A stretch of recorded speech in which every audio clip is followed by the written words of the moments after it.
তিনিখন পঞ্চায়তৰ মানুহখিনি খেতিটো নষ্ট হ'ব নোৱাৰিব নহয়। বুজি পাইছোঁ। এতিয়া আপোনালোকে বুজনি দিব বুজনিটো দি দিম। এতিয়া সেইকাৰণে একেবাৰে চাই কৈছোঁ জেগাটো আমি চাই আহিম, একেবাৰে আকৌ এবাৰ স্পট চাব নালাগে। এইজন বোলে যোগ এইটো বুজানে বনাওঁতে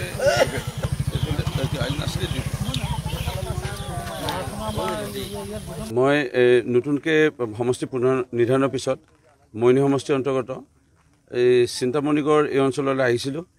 যোৱাকালি কৃষক ৰাইজে এক প্ৰকাৰে গণতান্ত্ৰিকভাৱে প্ৰতিবাদী কাৰ্যসূচী হাতত লৈছিল। এই অঞ্চলত বহুত জলসম্পদ বিভাগৰ মথৰি আছে। এই মথৰিসমূহ চুইচ গেটসমূহ পূৰ্ব চৰকাৰৰ সময়ত যেনে হয়তো বৈজ্ঞানিকসন্মতভাৱে কৃষক ৰাইজৰ লগত আলোচনা কৰি পানীৰ কোন সময়ত ওলাই যায়, কিমান পানী হয়তো ইয়াৰ বাম আছে, দ আছে, এই কথাবোৰ কাষৰ নদী, ইয়াত তিনিখন নদী ব্ৰহ্মপুত্ৰ কাষেদি বৈ গৈছে। মিটং নদীখনো আহি পেলাই এই অঞ্চলত চুইছেহি আৰু এই কাষেদি বৈ গৈছে। ইয়াত জাজি নদীখনো আহিছে। এই কথাবোৰ নাচাই পূৰ্বৰ কংগ্ৰেছ চৰকাৰৰ সময়ত 2012 চনতে ৰাইজৰ লগত ভালধৰণে আলোচনা নকৰি নিৰ্মাণ কৰাৰ ফলত ৰাইজে এতিয়া জীয়াতু ভুগিব লগা হৈছে।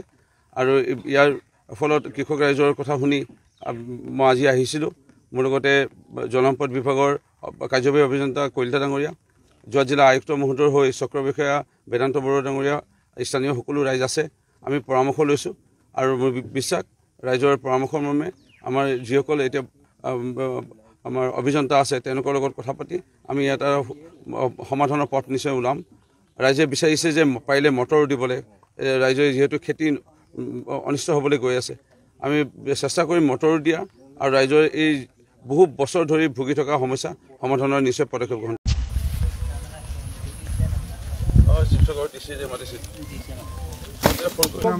তিনিখন পঞ্চায়তৰ মানুহখিনি খেতিটো নষ্ট হ'ব নোৱাৰিব নহয়। বুজি পাইছোঁ। এতিয়া আপোনালোকে বুজনি দিব বুজনিটো দি দিম। এতিয়া সেইকাৰণে একেবাৰে চাই কৈছোঁ জেগাটো আমি চাই আহিম, একেবাৰে আকৌ এবাৰ স্পট চাব নালাগে। এইজন বোলে যোগ এইটো বুজানে বনাওঁতে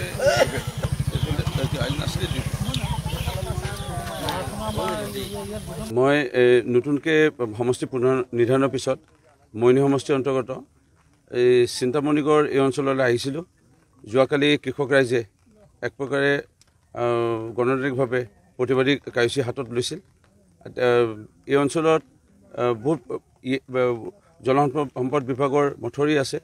এই মথৰিসমূহ চুইচ গেটসমূহ পূৰ্ব চৰকাৰৰ সময়ত যেনে হয়তো বৈজ্ঞানিকসন্মতভাৱে কৃষক ৰাইজৰ লগত আলোচনা কৰি পানীৰ কোন সময়ত ওলাই যায়, কিমান পানী হয়তো ইয়াৰ বাম আছে, দ আছে, এই কথাবোৰ কাষৰ নদী, ইয়াত তিনিখন নদী ব্ৰহ্মপুত্ৰ কাষেদি বৈ গৈছে। মিটং নদীখনো আহি পেলাই এই অঞ্চলত চুইছেহি আৰু এই কাষেদি বৈ গৈছে। ইয়াত জাজি নদীখনো আহিছে। এই কথাবোৰ নাচাই পূৰ্বৰ কংগ্ৰেছ চৰকাৰৰ সময়ত 2012 চনতে ৰাইজৰ লগত ভালধৰণে আলোচনা নকৰি নিৰ্মাণ কৰাৰ ফলত ৰাইজে এতিয়া জীয়াতু ভুগিব লগা হৈছে। আৰু ইয়াৰ ফলত কৃষক ৰাইজৰ কথা শুনি মই আজি আহিছিলোঁ। মোৰ লগতে জলসম্পদ বিভাগৰ কাৰ্যবাহী অভিযন্তা কলিতা ডাঙৰীয়া, যোৰহাট জিলা আয়ুক্ত মহোদয়ৰ হৈ চক্ৰ বিষয়া বেদান্ত বৰুৱা ডাঙৰীয়া, স্থানীয় সকলো ৰাইজ আছে।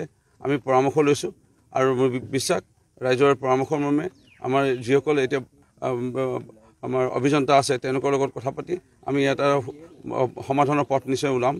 ৰাইজে বিচাৰিছে যে পাৰিলে মটৰ দিবলৈ, ৰাইজে যিহেতু খেতি অনিষ্ট হ'বলৈ গৈ আছে, আমি চেষ্টা কৰিম মটৰ দিয়া আৰু ৰাইজৰ এই বহু বছৰ ধৰি ভুগি থকা সমস্যা সমাধানৰ নিশ্চয় পদক্ষেপ গ্ৰহণ।